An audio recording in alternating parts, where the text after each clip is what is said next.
Good evening guys, welcome to my YouTube channel. ಇದುವರೆಗೂ ನನ್ನ ಚಾನಲ್ನ ಯಾರು ಸಬ್ಸ್ಕ್ರೈಬ್ ಮಾಡ್ಕೊಂಡಿಲ್ಲ, ದಯವಿಟ್ಟು ಸಬ್ಸ್ಕ್ರೈಬ್ ಮಾಡ್ಕೊಳ್ಳಿ. ಮತ್ತು ಇದುವರೆಗೂ ಸಬ್ಸ್ಕ್ರೈಬ್ ಮಾಡಿಕೊಂಡು ಯಾರು ನನಗೆ ಸಪೋರ್ಟ್ ಮಾಡ್ತಿದ್ದೀರಾ ಧನ್ಯವಾದಗಳು ಹೇಳಕ್ಕೆ ಬಯಸ್ತೀನಿ. ಕೊನೆ ವಿಡಿಯೋ ಹಾಕಿ ತುಂಬ ದಿನಗಳಾಗಿದೆ, ಈಗ ಮತ್ತೆ ವಿಡಿಯೋ ಹಾಕ್ತಾ ಇದ್ದೀನಿ. ನಾನು ಬೇರೆ ಪರ್ಸನಲ್ ವಿಚಾರಗಳಲ್ಲಿ ಬ್ಯುಸಿ ಇದ್ದ ಕಾರಣ ವಿಡಿಯೋಸ್ ಹಾಕೋಕ್ಕಾಗಿಲ್ಲ. ಈಗ ಯುಗಾದಿ ವರ್ಷ ಭವಿಷ್ಯದಿಂದ ಸ್ಟಾರ್ಟ್ ಮಾಡ್ತೀನಿ ಮತ್ತು ನನ್ನ ಯಾವ ವಿಡಿಯೋಸ್ ಸೀರೀಸ್ ಎಲ್ಲಿಗೆ ನಿಲ್ಲಿಸಿತ್ತು ಅದನ್ನು ಇನ್ನು ಮುಂದೆ ಕಂಟಿನ್ಯೂ ಮಾಡ್ತೀನಿ. ಬಟ್ ಯುಗಾದಿ ವರ್ಷ ಭವಿಷ್ಯದಿಂದ ಆರಂಭ ಮಾಡ್ತಾ ಇದ್ದೀನಿ ಇವಾಗ.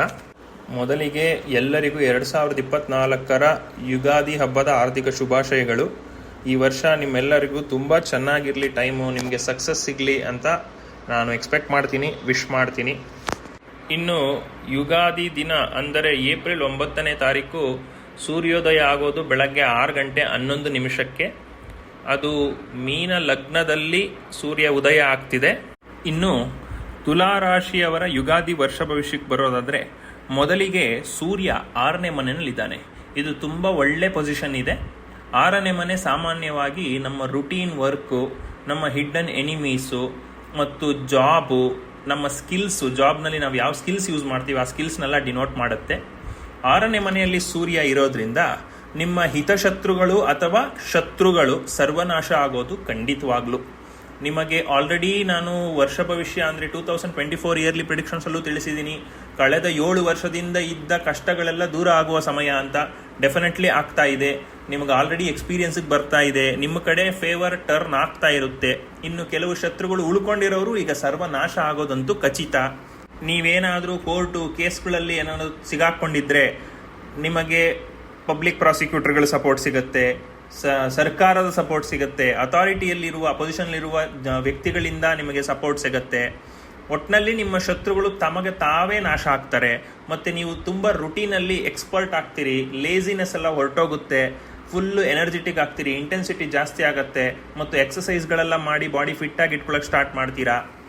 ಮತ್ತು ಕೆಲಸದಲ್ಲೂ ಅಷ್ಟೇ, ನೀವು ಫುಲ್ ಇಂಟೆನ್ಸಿಫೈಡ್ ಆಗಿ ವರ್ಕ್ ಮಾಡಿ ನಿಮ್ಮ ಎಫರ್ಟ್ಸ್ ಹಾಕೋದು ಅಪ್ರಿಸಿಯೇಷನ್ ಬರುತ್ತೆ. ನಿಮಗೆ ಪ್ರಮೋಷನ್ ಸಿಗುವಂಥ ಚಾನ್ಸಸ್ ಇರುತ್ತೆ, ಹೈಕ್ ಸಿಗುವಂಥ ಚಾನ್ಸಸ್ ಇರುತ್ತೆ. ಅದು ಎಸ್ಪೆಷಲಿ ಇದು IT ಕಂಪನೀಸಲ್ಲಿ ಹೈಕ್ ಕೊಡುವಂಥ ಸಮಯ.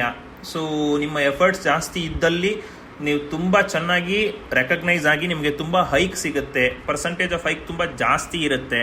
ಮತ್ತು ಹೊಸ ಸ್ಕಿಲ್ಗಳನ್ನು ಕಲ್ತ್ಕೋತೀರಿ. IT ಕಂಪ್ನಿಲಿ ಎಕ್ಸಾಂಪಲ್ ಅಂತ ತಗೊಳ್ಳೋದಾದರೆ ನೀವು ಇನ್ನೊಂದು ಕೆಲವು ಕೋರ್ಸ್ಗಳು ಮಾಡ್ಕೊಳ್ಬೋದು. ಅದು ನಿಮಗೆ ಪ್ರಮೋಷನ್ ಅಥವಾ ನಿಮ್ಮ ಡೆಸಿಗ್ನೇಷನ್ನ ಇಂಪ್ರೂವೈಸ್ ಮಾಡುವಂಥ, ರೋಲ್ಸ್ ಆ್ಯಂಡ್ ರೆಸ್ಪಾನ್ಸಿಬಿಲಿಟಿ ಇಂಪ್ರೂವೈಸ್ ಮಾಡುವಂಥ ಆಪರ್ಚುನಿಟಿ ಕ್ರಿಯೇಟ್ ಮಾಡಿಕೊಡುತ್ತೆ ನಿಮಗೆ. ಇನ್ನು ಚಂದ್ರನೂ ಕೂಡ ನಿಮ್ಮ 6ನೇ ಮನೆಯಲ್ಲಿದ್ದಾನೆ. ನಿಮ್ಮ ಬಾಡಿಲಿ ಫಿಟ್ನೆಸ್ ಮೇಲೆ ನಿಮಗೆ ತುಂಬ ಗಮನ ಬರುತ್ತೆ. ಎಸ್ಪೆಷಲಿ ಯಾರು 40s 45 ಆ ಏಜಲ್ಲಿ ಇರ್ತೀರಾ ಅವರಿಗೆ ನನ್ನ ಬಾಡಿ ದಪ್ಪ ಆಗಿದೆ, ನಾನು ವೆಯ್ಟ್ ಗೇನ್ ಮಾಡಿದ್ದೀನಿ, ಅನ್ನೆಸೆಸರಿ ಫ್ಯಾಟ್ ಇದೆ ನನ್ನ ಬಾಡಿಲಿ ಅಂತ ಅದು ಕಾಣಿಸುತ್ತೆ. ಅದಾದ ನಂತರ ನೀವೇ ಅದಕ್ಕೆ ಏನೇನು ಸ್ಟೆಪ್ಸ್ ತೊಗೊಳ್ಬೇಕು ಅದನ್ನೆಲ್ಲ ಇನ್ವಾಲ್ವ್ ಆಗೋಕ್ಕೆ ಸ್ಟಾರ್ಟ್ ಮಾಡ್ತೀರಾ. ಜಿಮ್ಮಿಗೆ ಸೇರ್ಕೊಳ್ತೀರಾ, ಆ್ಯಕ್ಟಿವಿಟೀಸಲ್ಲಿ ಇನ್ವಾಲ್ವ್ ಆಗ್ತೀರಾ. ಡ್ಯಾನ್ಸಿಂಗ್ ಇರ್ಬೋದು, ಏರೋಬಿಕ್ಸ್ ಇರ್ಬೋದು, ಇನ್ನಷ್ಟು ಆಪರ್ಚುನಿಟೀಸ್ ಮತ್ತು ಎಕ್ಸಸೈಸ್ಗಳಲ್ಲಿ ನಿಮ್ಮನ್ನು ನೀವು ಇನ್ವಾಲ್ವ್ ಮಾಡ್ಕೊಳ್ತೀರಾ. ನಿಮ್ಮ ಮೈಂಡ್ ಸೆಟ್ಟು ಕೂಡ ತುಂಬ ಜೋವಿಯಲ್ ಆಗಿರುತ್ತೆ. ಮಾಡಬೇಕು, ನಾನು ಫಿಟ್ ಆಗಿರಬೇಕು ನಾನು ಅನ್ನೋ ಒಂದು ಎಂತೂಸಿಯಾಸಮ್ ನಿಮ್ಮಲ್ಲಿ ಇರುತ್ತೆ. ಮತ್ತು ಶತ್ರುಗಳು ಎಷ್ಟೇ ಬಲವಾಗಿ ಕಾಣಿಸ್ಲಿ ನನ್ನನ್ನೇನು ಮಾಡ್ಕೊಳ್ಳಲ್ಲ ಅನ್ನೋ ಧೈರ್ಯನೂ ನಿಮಗೆ ಬರುತ್ತೆ. ಅದರಂತೆ ನಡೆಯುತ್ತೆ. ನಿಮ್ಮ ಶತ್ರುಗಳು ಖಂಡಿತವಾಗ್ಲೂ ದಮನ ಆಗೋದಂತೂ ಖಚಿತ. ಇನ್ನು 6ನೇ ಮನೆಯಲ್ಲಿ ಚಂದ್ರ ಇರೋದ್ರಿಂದ ನೀವು ಎಕ್ಸ್ಟ್ರಾವೆಗೆಂಟ್ ಆಗಿ ಖರ್ಚು ಮಾಡೋರಾಗಿದ್ರೂ ಕೂಡ ಸೇವಿಂಗ್ಸ್ ಮಾಡಬೇಕು, ನಾನು ಎಕ್ಸ್ಪೆಂಡಿಚರ್ ಜಾಸ್ತಿ ಆಗ್ತಿದೆ ಅನ್ನೋ ಲೆಕ್ಕಾಚಾರದ ಮೈಂಡ್ಸೆಟ್ ನಿಮಗೆ ಬರುತ್ತೆ. ಇನ್ನು ನೆಕ್ಸ್ಟ್ ಕುಜ ನಿಮ್ಮ 5ನೇ ಮನೆಯಲ್ಲಿ ಇದ್ದಾನೆ. 5ನೇ ಮನೆಯಲ್ಲಿ ಕುಜ ಅಷ್ಟು ಒಳ್ಳೆ ಸ್ಥಾನ ಅಲ್ಲ. ಯಾಕೆಂದರೆ ಈ 5ನೇ ಮನೆಯಲ್ಲಿ ಕುಜ ಲಾಸಸ್ ಕೊಟ್ಬಿಡ್ತಾನೆ ಕೆಲವು ವಿಚಾರದಲ್ಲಿ. ಎಸ್ಪೆಷಲಿ ಸ್ಪೆಕ್ಯುಲೇಟಿವ್ ಬಿಸ್ನೆಸ್ ಅಂದರೆ ಸ್ಟಾಕ್ಸು, ಶೇರ್ಸು, ಲಾಟ್ರಿ, ಈ ರಮ್ಮಿ ಸರ್ಕಲ್ ಅಂತ ಎಲ್ಲ ಗೇಮ್ಸ್ ಎಲ್ಲ ಬಂದಿದೆಯಲ್ಲ, ಡ್ರೀಮ್ 11 ಅಂತ ಎಲ್ಲ ಇರ್ಬೋದಲ್ಲ ಸ್ಪೆಕ್ಯುಲೇಟಿವ್ ಗೇಮ್ಸು, ಅದರಲ್ಲಿ ಲಾಸಸ್ ಆಗುವಂಥ ಚಾನ್ಸಸ್ ಇದೆ. IPL ಬೇರೆ ನಡೀತಾ ಇದೆ. ಈ ಡ್ರೀಮ್ 11 ಅದೆಲ್ಲ ತುಂಬ ಜೋಶಲ್ಲಿ ನಡೀತಾ ಇರುತ್ತೆ. ಸೊ ಅಂಥದ್ರಲ್ಲಿ ಇನ್ವೆಸ್ಟ್ ಮಾಡೋಕ್ಕೆ ಹೋಗಬೇಡಿ, ತುಂಬ ಸಮಸ್ಯೆ ಆಗುವಂಥ ಚಾನ್ಸಸ್ ಇರುತ್ತೆ. ಅನವಶ್ಯಕವಾಗಿ ದುಡ್ಡು ಕಳ್ಕೋತೀರಾ. ರಾಹು ತುಂಬ ಚೆನ್ನಾಗಿದ್ದಾನೆ. ಸ್ಪೆಕ್ಯುಲೇಟಿವ್ ಬಿಸ್ನೆಸ್ಗೆ ಒಳ್ಳೆ ಆಪರ್ಚುನಿಟಿ ಇದೆ. ಆದರೆ ಈ 1-1.5 ತಿಂಗಳು ಬೇಡ. ಕುಜ ಒಳ್ಳೆ ಸ್ಥಾನಕ್ಕೆ ಬಂದ್ಬಿಡ್ಲಿ. 6ನೇ ಮನೆಗೆ ಬಂದ ನಂತರ ತುಂಬಾ ಒಳ್ಳೆ ಸ್ಥಾನ ಇರುತ್ತೆ. ಸೊ ಈ 1-1.5 ತಿಂಗಳು ಬೇಡ. ವರ್ಷ ಪೂರ್ತಿಗೆ ಅಪ್ಲಿಕಬಲ್ ಆಗೋಲ್ಲ ಇದು. ಅವನು 6ನೇ ಮನೆಗೆ ಬಂದ ಮೇಲೆ ಅದಾದ ನಂತರ ಚೆನ್ನಾಗಿರುತ್ತೆ. ಬಟ್ 1-1.5 ತಿಂಗಳು ಬೇಡ, ಯಾವುದೇ ಕಾರಣಕ್ಕೂ ಬೇಡ ಸ್ಪೆಕ್ಯುಲೇಟಿವ್ ಬಿಸ್ನೆಸ್ ಅಲ್ಲಿ. ಇನ್ನು ನೆಕ್ಸ್ಟು ನಿಮ್ಮ ಬುಧ 7ನೇ ಮನೆಯಲ್ಲಿ ಇದ್ದಾನೆ. 7ನೇ ಮನೆಯಲ್ಲಿ ಬುಧ ಅಷ್ಟು ಒಳ್ಳೆ ಸ್ಥಾನ ಅಲ್ಲ. ಇದು ಪ್ರೀತಿ ಪ್ರೇಮದ ವಿಚಾರದಲ್ಲಿ ಸ್ವಲ್ಪ ಅಡೆತಡೆಗಳಿಗೆ ಉಂಟಾಗುವಂಥದ್ದು, ಮತ್ತೆ ನೀವೇನೋ ಹೇಳಿದ್ರೆ ನಿಮ್ಮ ಪ್ರೀತಿ ಪಾತ್ರರು ಅದನ್ನು ತಪ್ಪಾಗಿ ತಿಳ್ಕೊಳ್ಳುವಂಥದ್ದು, ಮಿಸ್ಇಂಟರ್ಪ್ರಿಟ್ ಮಾಡೋದಾಗಿರ್ಬೋದು, ಮಿಸ್ಅಂಡರ್ಸ್ಟ್ಯಾಂಡ್ ಆಗೋದಾಗಿರ್ಬೋದು, ಇಂಥ ಸಮಸ್ಯೆಗಳು ಕಾಡುತ್ತೆ. ಸೊ ಯಾವುದಾದ್ರು ಇಂಪಾರ್ಟೆಂಟ್ ಮ್ಯಾಟರ್ ಡಿಸ್ಕಷನ್ ಇದ್ರೆ ಸ್ವಲ್ಪ ಹುಷಾರಾಗಿ ಹ್ಯಾಂಡಲ್ ಮಾಡೋದು ತುಂಬಾ ಅಗತ್ಯತೆ ಇರುತ್ತೆ. ಮತ್ತು ನಿಮ್ಮ ಬಾಡಿಯಲ್ಲಿ ಸ್ವಲ್ಪ ವೀಕ್ನೆಸ್ ಫೀಲ್ ಆಗುತ್ತೆ, ಲೆಥಾರ್ಜಿಕ್ ಫೀಲ್ ಇರುತ್ತೆ. 6ನೇ ಮನೆಯಲ್ಲಿ ಸೂರ್ಯ ಮತ್ತು ಚಂದ್ರ ಇರೋದ್ರಿಂದ ಫುಲ್ ಎನರ್ಜೆಟಿಕ್ ಆಗಿರ್ತೀರಾ ಅಂತ ಹೇಳಿದೆ. ಅಲ್ಲಿ ಎಕ್ಸಸೈಸ್ ಮಾಡ್ತೀರಾ, ಬಟ್ ಸಡನ್ ಆಗಿ ಎಕ್ಸಸೈಸ್ ಮಾಡಿದ್ರೆ without practice obviously onset muscle soreness ಆಗುತ್ತೆ. ಆವಾಗ ನಿಮ್ಮ ಬಾಡಿ ನನ್ಗೇನೋ ಆಗ್ತಾ ಇದೆ, ಫುಲ್ ವೀಕ್ ಆಗ್ತಿದ್ದೀನಿ ನಾನು ಅನ್ನೋ ರೀತಿ ಫೀಲ್ ಆಗುವಂತ ಚಾನ್ಸಸ್ ಇರುತ್ತೆ. ಸೊ ಇಂಟೆನ್ಸಿಟಿ, ಎಕ್ಸಸೈಸ್ ಮಾಡ್ತಿದ್ದೀನಿ ಅಂತ ನಾನು ಹೊಸದಾಗಿ ಸೇರ್ಕೊಂಡ್ರೆ ನಿಮ್ಮ ಬಾಡಿಗೆ ಸೂಟ್ ಆಗುವಂತ ಇಂಟೆನ್ಸಿಟಿಯಲ್ಲಿ ಮಾಡಿ, ಯಾರೋ ಹೇಳಿದ್ರು ಅಂತ ಜಾಸ್ತಿ ಮಾಡಕ್ ಹೋಗ್ಬೇಡಿ. ಇನ್ನು ಗುರು ನಿಮ್ಮ 7ನೇ ಮನೆಯಲ್ಲಿ ಇದ್ದಾನೆ, ಗುರು ಬಲ ಇದೆ. ಅದ್ರ ಎಲ್ಲಿವರೆಗೆ? 2024 ಏಪ್ರಿಲ್ 23ರವರೆಗೂ ಮಾತ್ರ ನಿಮಗೆ ಗುರುಬಲ ಇದೆ. ಆ ನಂತರ ನಿಮಗೆ 1 ವರ್ಷ ಗುರುಬಲ ಇಲ್ಲ. ಯಾಕೆ ಅಂದ್ರೆ ಗುರು ನಿಮ್ಮ 8ನೇ ಮನೆಯಲ್ಲಿ ಗೋಚಾರ ಮಾಡ್ತಾನೆ. ವರ್ಷದ ಆರಂಭದಲ್ಲಿ ಯುಗಾದಿ ಸಮಯದಲ್ಲಿ ನಿಮಗೆ ಗುರುಬಲ ಇದೆ, 23ರ ನಂತರ ನಿಮಗೆ ಗುರುಬಲ ಇಲ್ಲ. ಇದರಿಂದ ಆಗೋ ಎಫೆಕ್ಟ್ಸ್ ಏನು? ನಿಮಗೆ 8ನೇ ಮನೆಗೆ ಗುರು ಹೋದಾಗ ಏನೋ ಒಂದು ಭಯದ ವಾತಾವರಣ, ನನಗೇನೋ ಆಗ್ತಾ ಇದೆ ಆರೋಗ್ಯ ವಿಚಾರವಾಗಿ. ಎಸ್ಪೆಷಲಿ ಸುಮ್ಮನೆ ಚೆಸ್ಟ್ ಪೇನ್ ಬಂದರೂ ಸಾಕು, ನನಗೆ ಹಾರ್ಟ್ ಅಟ್ಯಾಕ್ ಆಗ್ಬಿಡುತ್ತೇನೋ, ಇದೇ ತರ ಸಿಂಪ್ಟಮ್ಸ್ ಇತ್ತು ಅನ್ಸುತ್ತೆ. ಯಾರೋ ಒಬ್ಬ ತೀರ್ಕೊಂಡಿರೋದು ಏನೋ ಒಂದು ಯೂಟ್ಯೂಬಲ್ಲಿ ವಿಡಿಯೋ ನೋಡ್ತೀರಾ, ಅದಕ್ಕೆ ಯಾರೋ ಒಬ್ರು ಡಾಕ್ಟರ್ ಹೇಳಿರ್ತಾರೆ ಈ ರೀತಿ ಸಿಂಪ್ಟಮ್ಸ್ ಬಂದಿರುತ್ತೆ ಅಂತ. ಅದು ಟೋಟಲಿ ಆ ಕೇಸಿಗೆ ಸಂಬಂಧಪಟ್ಟಿರುತ್ತೆ.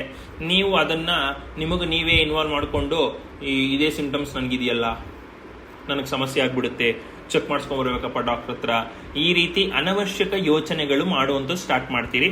ಅದನ್ನು ಆದಷ್ಟು ಕಮ್ಮಿ ಮಾಡ್ಕೊಳ್ಳಿ, ಎಸ್ಪೆಷಲಿ ಆರೋಗ್ಯ ವಿಚಾರವಾಗಿ. ಇಗ್ನೋರೆಂಟ್ ಆಗಿರಿ ಅಂತ ನಾನು ಸಜೆಷನ್ ಮಾಡ್ತಾ ಇಲ್ಲ.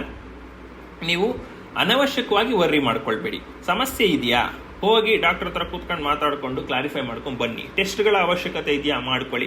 ಬಟ್ ಡಾಕ್ಟರೇನೆ ಇಲ್ಲಪ್ಪ ಇದು ನಾರ್ಮಲ್ ಅಂತ ಹೇಳ್ತಿದ್ದಾಗ, ಇಲ್ಲ ನಾನೊಂದು ಟೆಸ್ಟ್ ಮಾಡಿಸ್ಬಿಡ್ತೀನಿ ಡಾಕ್ಟರ್ ಅನ್ನೋ ಆಟಿಟ್ಯೂಡ್ ಬೇಡ. ನಿಮಗೆ ನೀವೇ ಡಾಕ್ಟರ್ ಆಗಬೇಡಿ. ಎಸ್ಪೆಷಲಿ ಗೂಗಲ್ ಡಾಕ್ಟರ್ಶಿಪ್ ಮಾಡಬೇಡಿ. ಗೂಗಲ್ನ ನಂಬ್ಕೊಂಡು ಡಾಕ್ಟರ್ ಅಲ್ಲಿ ನೀವು ಸಜೆಷನ್ಸ್ ತಗೊಂಡು ನಿಮ್ಮ ಆರೋಗ್ಯದ ವಿಚಾರವಾಗಿ ಟೈಮ್ ವೇಸ್ಟ್ ಮಾಡ್ಕೊಳ್ಬೇಡಿ, ಸ್ಟ್ರೆಸ್ ಮಾಡ್ಕೊಳ್ಬೇಡಿ. ಇನ್ನು ಶನಿ ನಿಮ್ಮ 5ನೇ ಮನೆಯಲ್ಲಿ ಇದ್ದಾನೆ, ಪಂಚಮ ಶನಿ. ಅಷ್ಟು ಒಳ್ಳೆ ರಿಸಲ್ಟ್ಸ್ ಏನಿಲ್ಲ ಶನಿ ಕಡೆಯಿಂದ. ಆದರೆ ತುಲಾರಾಶಿಯವರಿಗೆ ತೊಂದರೆ ಅಂತೂ ಕೊಡೋದಿಲ್ಲ. ಯಾಕೆ ಅಂತಂದ್ರೆ ಶನಿ ತುಲಾರಾಶಿಯವರಿಗೆ ಯೋಗಕಾರಕ. ಆಯ್ತಾ? ಇದೇನೇ ಇದ್ರೂ ಮಾರ್ಚ್ 2025 ಮಾತ್ರ. 2025 ಮಾರ್ಚ್ರಲ್ಲಿ ಶನಿ ನಿಮ್ಮ 6ನೇ ಮನೆಗೆ ಬರ್ತಾನೆ. ಪ್ರಚಂಡ ದಿಗ್ವಿಜಯ ಸಾಧಿಸುವಂತ ಸಮಯ ಅದು. ನಿಮ್ಮ ಶತ್ರುಗಳೆಲ್ಲ ಸರ್ವನಾಶ ಆಗ್ತಾರೆ ಅಂತ ಹೇಳಿದ್ನಲ್ಲ, ಶನಿ 6ನೇ ಮನೆಗೆ ಬಂದಾಗ ಅಂದ್ರೆ ಮಾರ್ಚ್ 2025ರಲ್ಲಿ ಅವರೇನಾದ್ರೂ ನಿಮ್ಗೆ ಕೋರ್ಟು ಕಚೇರಿಯಲ್ಲಿ ಅನವಶ್ಯಕವಾಗಿ ತೊಂದರೆ ಕೊಟ್ಟಿದ್ರೆ ಬಂಧನ ಖಚಿತ. ನಿಮ್ಮ ಶತ್ರುಗಳು ಜೈಲ್ಗೆ ಹೋಗೋದು ಖಚಿತ, ಕಟ್ಟಿಟ್ಟ ಬುತ್ತಿ. ಅವರು ಮಾಡಿರೋ ತಪ್ಪಿಗೆ ಅವರು ಶಿಕ್ಷೆ ಅನುಭವಿಸ್ತಾರೆ. ಇನ್ನು ಪಂಚಮ ಶನಿ ಆಗಿದ್ರಿಂದ ಆರೋಗ್ಯ ವಿಚಾರವಾಗಿ ಎಚ್ಚರಿಕೆಯಿಂದ ಇರಬೇಕು. ಆದರೆ ಅನವಶ್ಯಕ ಚಿಂತೆ ಬೇಡ. ಗುರು ಕೂಡ 8ನೇ ಮನೆಗೆ ಹೋಗ್ತಾ ಇದ್ದಾನೆ. ಆರೋಗ್ಯ ವಿಚಾರದಲ್ಲಿ ಚಿಕ್ಕ ಪುಟ್ಟ ವಿಚಾರಗಳನ್ನು ದೊಡ್ಡದಾಗಿ ಪಾಸ ಮಾಡ್ಕೊಳ್ಳುವಂಥದ್ದು ಇರುತ್ತೆ. ಸೊ ಇಗ್ನೋರೆಂಟ್ ಬಿಹೇವಿಯರ್ ಬೇಡ. ಏನು ಸಜೆಷನ್ಸ್ ತಗೊಳ್ಬೇಕು, ಟೆಸ್ಟ್ ತಗೊಳ್ಬೇಕು, ಅದೆಲ್ಲ ಮುಗಿಸ್ಕೊಂಡು ಕ್ಲಾರಿಫೈ ಮಾಡಿಕೊಂಡು be safe, don't stress your self ಅನ್ನೋದು ಹೇಳ್ಬೋದು. ಶನಿಯಿಂದ ನಿಮ್ಗೇನು ತೊಂದರೆ ಆಗೋದಿಲ್ಲ. ನಿಮ್ಮ ರಾಶಿಗೆ ತುಂಬಾ ಇಷ್ಟವಾದ ರಾಶಿ ತುಲಾರಾಶಿ ಶನಿಗೆ, ಮತ್ತು ಅವನು ಅಲ್ಲೇ ಉಚ್ಚನಾಗೋದು. ಯೋಗಕಾರಕ ಬೇರೆ, ಯಾವುದೇ ರೀತಿ ತೊಂದರೆ ಕೊಡಲ್ಲ ಶನಿ ನಿಮಗೆ. ಬಟ್ ನೀವು ಬೇಕು ಅಂತ ಬಡವರಿಗೆ ಮತ್ತು ಇನ್ನೋಸೆಂಟ್ ಪೀಪಲ್ಗೆ ಅನ್ಯಾಯ ಏನಾದರೂ ಮಾಡಿದ್ರೆ ಯಾರಾಗಿದ್ರು ಅಷ್ಟೇ ಶಿಕ್ಷೆ ಕೊಡದೆ ಬಿಡೋದಿಲ್ಲ ಶನಿ. ನೀವೇನಾದ್ರು ತಪ್ಪು ಮಾಡಿದ್ರೆ ಅನುಭವಿಸ್ತೀರಿ, ಇಲ್ವಾ? ಸಂತೋಷವಾಗಿರ್ತೀರಿ, ಹ್ಯಾಪಿ ಆಗಿರ್ತೀರಿ, ಒಳ್ಳೆ ಪೊಸಿಷನ್ ಬರ್ತೀರಿ ಸಮಾಜದಲ್ಲಿ. ಮಾರ್ಚ್ 2025 ನಂತರ ಅಂತೂ 2.5 ವರ್ಷ ನಿಮಗೆ ಗೋಲ್ಡನ್ ಪೀರಿಯಡ್ ಅಂತಾನೆ ಹೇಳ್ಬೋದು. ಇನ್ನು ಶುಕ್ರ ನಿಮ್ಮ 6ನೇ ಮನೆಯಲ್ಲಿದ್ದಾನೆ. 6ನೇ ಮನೆಯಲ್ಲಿ ಶುಕ್ರ ಅಷ್ಟು ಒಳ್ಳೆ ಶುಭ ಸ್ಥಾನದಲ್ಲೇನಿಲ್ಲ. ಇಲ್ಲಿ ನಿಮ್ಗೆ ಅವಾಗಲೇ ನಾನು ಹೇಳಿದೆ, ವರ್ಕಲ್ಲಿ ನೀವು ಇಂಟೆನ್ಸಿಫೈಡ್ ಆಗಿ ವರ್ಕ್ ಮಾಡ್ತೀರಿ, ಎಫರ್ಟ್ಸ್ ಆಗ್ತೀರಿ, ರೆಕಗ್ನೈಸ್ ಆಗ್ತೀರಿ, ಅಪ್ರಿಷಿಯೇಷನ್ ಸಿಗುತ್ತೆ ಅಂತ. ಇಲ್ಲಿ ನಿಮ್ಮ ಕೊಲೀಗ್ಸ್, ಎಸ್ಪೆಷಲಿ ಆಪೋಸಿಟ್ ಸೆಕ್ಸು ಮತ್ತೆ ನಾರ್ಮಲ್ ನಿಮ್ಮ ಸೇಮ್ ಸೆಕ್ಸ್ ಕೂಡ ಅಷ್ಟೇ, ಜಲಸಿ ಫೀಲ್ ಆಗ್ತಾರೆ. ಇವನ್ ಮುಂದೆ ಹೋಗ್ತಾನೆ ಅಂತ ಹಿಂದೆ ಎಳೆಯೋದಕ್ಕೆ ಟ್ರೈ ಮಾಡ್ತಾರೆ. ಅದು ಎಲ್ಲಿ ಟ್ರೈ ಮಾಡ್ತಾರೆ? ಆಫೀಸಲ್ಲೇ ಟ್ರೈ ಮಾಡ್ತಾರೆ. ಬಟ್ ಹಿತಶತ್ರುಗಳು ನಾಶ ಆಗೋದು ಖಚಿತ ಅಂತ ಹೇಳಿದೀನಿ, ಅಲ್ಲೇನೂ ಮಾಡ್ಕೊಳಕ್ಕಾಗಲ್ಲ ನಿಮ್ಗೆ. ಆ ಕಾರಣದಿಂದ ಏನ್ ಮಾಡ್ತಾರೆ, ಸೋಷಿಯಲ್ ಸರ್ಕಲ್ಸ್, ಈಗ ಒಂದು ಟೀಮ್ ಔಟಿಂಗ್ ಅಂತ ಹೋಗ್ತೀರಿ ಅಂತ ತಿಳ್ಕೊಳ್ಳಿ, ಅಲ್ಲಿ ನಿಮ್ಮನ್ನ ಸಪರೇಟ್ ಆಗಿ ಸೆಕ್ಲೂಡ್ ಮಾಡೋದು, ಅವ್ರೊಂದು ಗ್ರೂಪಿಸಮ್ ಮಾಡ್ಕೊಳ್ಳೋದು, ನಿಮ್ಮ ಹತ್ರ ಒಂಥರ ಅನ್ಈಸಿ ಅನ್ಕಂಫರ್ಟೇಬಲ್ ಆಗಿ ಬಿಹೇವ್ ಮಾಡೋದು, ಅವಮಾನ ಮಾಡಕ್ ಟ್ರೈ ಮಾಡೋದು, ಇಂಥದ್ದು ಮಾಡಕ್ಕೆ ಟ್ರೈ ಮಾಡ್ತಾರೆ. ಜಾಸ್ತಿ ತಲೆ ಕೆಡಿಸ್ಕೊಳ್ಳೋ ಅವಶ್ಯಕತೆ ಇಲ್ಲ. ಇಗ್ನೋರ್ ಮಾಡಿದವ್ರನ್ನ ದೇ ಆರ್ ಡೆಡ್ ಪೀಪಲ್ ಅಂತ ಬಿಡಿ, ನಿಮ್ಮ ಪಾಡಿಗೆ ನಿಮ್ಮ ಕೆಲಸ ನೀವು ನೋಡ್ಕೊಂಡು ಹೋಗ್ತಾ ಇರಿ. ಅದು ಬಿಟ್ಟು ಇನ್ನೇನಿಲ್ಲ. ಮತ್ತು ನಿಮ್ಮ ಬ್ಯೂಟಿ ಬಗ್ಗೆ ಸ್ವಲ್ಪ ಬ್ಯೂಟಿ ಕಾನ್ಶಿಯಸ್ ಆಗ್ತೀರಾ ನೀವು, ಅದಕ್ಕಾಗಿ ಸ್ವಲ್ಪ ಎಕ್ಸ್ಪೆಂಡಿಚರ್ ಮಾಡ್ತೀರಾ. ಅವಶ್ಯಕತೆ ಇದ್ರೆ ತೊಂದರೆ ಇಲ್ಲ, ಖಂಡಿತವಾಗ್ಲೂ ಮಾಡಿ. ಇನ್ನು ರಾಹು ನಿಮ್ಮ 6ನೇ ಸ್ಥಾನದಲ್ಲಿದ್ದಾನೆ. ಶತ್ರುಗಳು ಸರ್ವನಾಶ, ರಾಹು ಕೂಡ ಅದನ್ನ ಸಪೋರ್ಟ್ ಮಾಡ್ತಾನೆ. ಹೆಂಗಾಗ್ಬಿಡ್ತದೆ ಅಂತಂದ್ರೆ, ಈಗ ನೋಡಿ ಒಂದು ಕಾಂಬಿನೇಷನ್ ಆಗಿದೆ ಅಲ್ಲಿ, ಸೂರ್ಯ, ಚಂದ್ರ ಮತ್ತು ರಾಹು ಎಲ್ಲ ಒಂದೇ ಮನೇಲಿದ್ದಾರೆ. ಹೆಂಗಾಗುತ್ತೆ ಅಂತಂದ್ರೆ, ಅದು ನೀವು ಏನೋ ಒಂದು ನಿಮ್ಗೆ ಯಾರೋ ತೊಂದರೆ ಕೊಡ್ಬೇಕು ಅಂತ ಚಿಕ್ಕ ವಿಚಾರನ ಸ್ವಲ್ಪ ದೊಡ್ಡದು ಮಾಡಿ ಏನೋ ಮಾಡಕ್ ಟ್ರೈ ಮಾಡಿರ್ತಾರೆ. ನ್ಯಾಷನಲ್ ಇಶ್ಯೂ, ನ್ಯಾಷನಲ್ ನ್ಯೂಸ್ ಲೆವೆಲ್ಗೆ ಬರುವಂತ ಚಾನ್ಸಸ್ ಆಗುತ್ತೆ. ಅದು ಯಾವ ಲೆವೆಲ್ಗೆ ಸ್ಕ್ಯಾಂಡಲ್ ಆಗುತ್ತೆ ಅಂದ್ರೆ, ಏನೋ ನಿಮ್ಮ ಮೇಲೆ ಒಂದು ಸುಳ್ಳು ಕೇಸ್ ಮಾಡ್ಬಿಟ್ಟಿರ್ತಾರೆ ಅಂತ ತಿಳ್ಕೊಳ್ಳಿ, ಪೊಲೀಸ್ ಅವರು ಯಾರೋ ಕೇಸ್ ಮಾಡ್ಬಿಟ್ಟಿರ್ತಾರೆ. ಯಾವ ಮಟ್ಟಕ್ಕೆ ಅದ್ರ ರಿಸಲ್ಟ್ ಬರುತ್ತೆ ಅಂತಂದ್ರೆ, ನ್ಯಾಷನಲ್ ಲೆವೆಲ್ವರೆಗೂ ಒಂದು ಲ್ಯಾಂಡ್ ಮಾರ್ಕ್ ಕೇಸ್ ಆಗೋವರೆಗೂ ಈ ರೀತಿ ಮಾಡಿದ್ರಂತೆ ನೋಡಪ್ಪ ಪೊಲೀಸ್ನವರು ಅನ್ನೋ ರೀತಿ ಕ್ಲಿಕ್ ಆಗುವಂತ ಚಾನ್ಸಸ್ ಇರುತ್ತೆ. ನಿಮಗಂತೂ ಪ್ರಚಂಡ ದಿಗ್ವಿಜಯ, ಅದರಿಂದ ಫೇಮಸ್ ಕೂಡ ಆಗುವಂತ ಚಾನ್ಸಸ್ ಇರುತ್ತೆ. ಅವನ್ನೇನು ಮುಟ್ಟಕ್ಕಾಗಲ್ಲಪ್ಪ, ಎಂತೆಂಥವ್ರೋ ತೊಂದರೆ ಕೊಡಕ್ ಟ್ರೈ ಮಾಡ್ಬಿಟ್ರು, ಏನು ಮಾಡೋಕ್ಕಾಗಲ್ಲ ಅವನ್ನ, ಈ ರೀತಿ ನಿಮಗೆ ಒಂದು ಇಂಟಿಮಿಡೇಟಿಂಗ್ ಪರ್ಸನಾಲಿಟಿಯಾಗಿ ಬಿಂಬಿತವಾಗ್ತೀರಾ ನೀವು. ಫಾರಿನ್ ಆಪರ್ಚುನಿಟೀಸ್ ತುಂಬಾ ಚೆನ್ನಾಗಿದೆ. ಓದ್ತಾ ಇರೋ ಹುಡುಗರಾದ್ರೆ ಫಾರಿನ್ ಅಲ್ಲಿ ಎಜುಕೇಶನ್ ಕಂಟಿನ್ಯೂ ಮಾಡಬೇಕು ಅಂತ ಇದ್ರೆ ಆರಾಮಾಗಿ ಹೋಗಿ ಬನ್ನಿ, ತೊಂದರೆ ಇಲ್ಲ, ಯಾವುದೇ ರೀತಿ ಸಮಸ್ಯೆ ಆಗೋದಿಲ್ಲ. ಇನ್ನು ನೆಕ್ಸ್ಟ್ ಕೇತು ನಿಮ್ಮ 12ನೇ ಮನೇಲಿದ್ದಾನೆ. ಇದು ಒಂಥರ ಒಳ್ಳೇದು ಕೂಡ, ಒಂದ್ ಸ್ವಲ್ಪ ಕೆಟ್ಟದ್ದು ಕೂಡ. ಫಾರಿನ್ ಆಪರ್ಚುನಿಟೀಸ್ ಇದೆ ಅಂತ ಹೇಳಿದೆ, ಹೋದ್ರೆ ನೀವು ಸ್ವಲ್ಪ ಫಸ್ಟ್ ಟೈಮ್ ಹೋಗಿರೋರಾಗಿದ್ರೆ ಮತ್ತೆ ನಿಮ್ಗೆ ಅಷ್ಟೊಂದು ಎಕ್ಸ್ಟ್ರೋವರ್ಟ್ ಬಿಹೇವಿಯರ್ ಇಲ್ಲ ಅಂತಂದ್ರೆ ನಿಮಗೆ ಸ್ವಲ್ಪ ಮಿಸ್ ಮಾಡ್ಕೋತೀರಿ. ನೀವು ಮದರ್ ಇಂಡಿಯಾನ ಮಿಸ್ ಮಾಡ್ಕೋತೀರಾ, ನಿಮ್ಮ ತಾಯಿನೂ ಮಿಸ್ ಮಾಡ್ಕೋಬಹುದು. ಅಯ್ಯೋ ನಾನು ಇಲ್ಲಿ ಕಂಫರ್ಟಬಲ್ ಆಗಿಲ್ಲ, ಎಲ್ಲೋ ಬಂದಂಗೆ ಆಯ್ತಲ್ಲಪ್ಪ ಅನ್ನೋ ರೀತಿ ಫೀಲ್ ಆಗುತ್ತೆ. ಬಟ್ ಅದು ಟೆಂಪರರಿ ಇರುತ್ತೆ. ಲಾಂಗ್ ಟರ್ಮ್ ರಿಸಲ್ಟ್ಸ್ನ ನೋಡಿ. ಸೊ ಅಲ್ಲಿಂದನೂ ಬೆನಿಫಿಟ್ಟೇ ಇದೆ. ಮತ್ತೆ ಫಾರಿನ್ ರೆಮಿಟೆನ್ಸಸ್ ಬರೋ ಯೋಗ ಇದೆ ನಿಮಗೆ ಈ ಪೊಸಿಷನ್ ಇಂದ.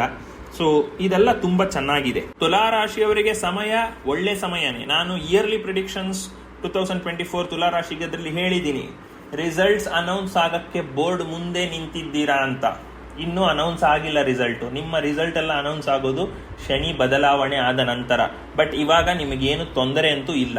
ಆರೋಗ್ಯ ವಿಚಾರದಲ್ಲಿ ಅನವಶ್ಯಕವಾಗಿ ಚಿಂತೆಗಳನ್ನ ಮಾಡ್ತೀರಾ ಗುರುವಿನ ಸ್ಥಾನದಿಂದ, ಅದನ್ನು ಬಿಟ್ಟುಬಿಡಿ. ಹಂಗಂತ ಇಗ್ನೋರ್ ಮಾಡಬೇಡಿ. ಏನ್ ನೆಸೆಸರಿ ಟಿಪ್ಸ್, ನೆಸೆಸರಿ ಕೇರ್ ತಗೋಬೇಕು ಅದನ್ನ ತಗೊಳ್ಳಿ. ಅನವಶ್ಯಕ ಚಿಂತೆ ಬೇಡ. ನೀವಾಗೇ ಏನಾದ್ರೂ ಹೋಗಿ ತಲೆ ಮೇಲೆ ಎಳ್ಕೊಂಡ್ರೆ ಮಾತ್ರ ಅದರಿಂದ ನಿಮಗೆ ತೊಂದರೆ ಆಗುತ್ತೆ ಈ ವರ್ಷ. ಅದು ಮಾರ್ಚ್ 2025 ಅದಾದ್ಮೇಲೆ ನಿಮ್ಗೆ ಏನೂ ಮಾಡ್ಕೊಳಕ್ಕಾಗಲ್ಲ ಯಾವನು. You will be a formidable person, you are unbeatable. ನಿಮ್ನ ಏನೂ ಮಾಡ್ಕೊಳಕ್ಕಲ್ಲ as long as you are just ನೀವು ನ್ಯಾಯವಾಗಿದ್ರೆ ಮಾತ್ರ. ನೀವು ಅನ್ಯಾಯ ಮಾಡ್ತಾ ಇದ್ದೀನಿ, ನಾನು ಏನ್ ಬೇಕಾದ್ರೂ ಮಾಡ್ತೀನಿ, ಗ್ರಹದ ಪವರ್ ಇದೆ ಅಂದ್ರೆ ಶನಿ ನಿಮ್ಮನ್ನ ಮಣ್ಣಾಗಿ ಮುಚ್ಚಿಬಿಡ್ತಾನೆ. ಈ ವರ್ಷನೂ ತುಂಬಾ ಚೆನ್ನಾಗಿದೆ ರಿಸಲ್ಟ್ಸು. ನಿಮ್ಮ ಎಫರ್ಟ್ಸ್ಗೆ ತಕ್ಕ ಪ್ರತಿಫಲ ಇರುತ್ತೆ. ಅನವಶ್ಯಕವಾಗಿ ನಿಮ್ಮನ್ನ ಸೋಷಿಯಲಿ ಸೆಕ್ಲೂಡ್ ಮಾಡುವಂಥದ್ದು, ದೂರ ಕಳಿಸುವಂಥದ್ದು, ಒಂಥರ ಅವಮಾನ ಮಾಡಕ್ಕೆ, ಇದೆಲ್ಲ ತಲೆ ಕೆಡಿಸ್ಕೊಳಕ್ ಹೋಗ್ಬೇಡಿ ಆಯ್ತಾ. ಅದೆಲ್ಲ ಸ್ಪೆಕ್ಸ್ ಆಫ್ ಡಸ್ಟ್ ಅನ್ನೋ ತರ ಲೈಫಲ್ಲಿ ಏನು ಲೆಕ್ಕಕ್ಕೆ ಬರೋದಿಲ್ಲ. ಜಾಸ್ತಿ ತಲೆ ಕೆಡಿಸ್ಕೊಳ್ಳೋ ಅವಶ್ಯಕತೆ ಇಲ್ಲ. You focus on your main goal.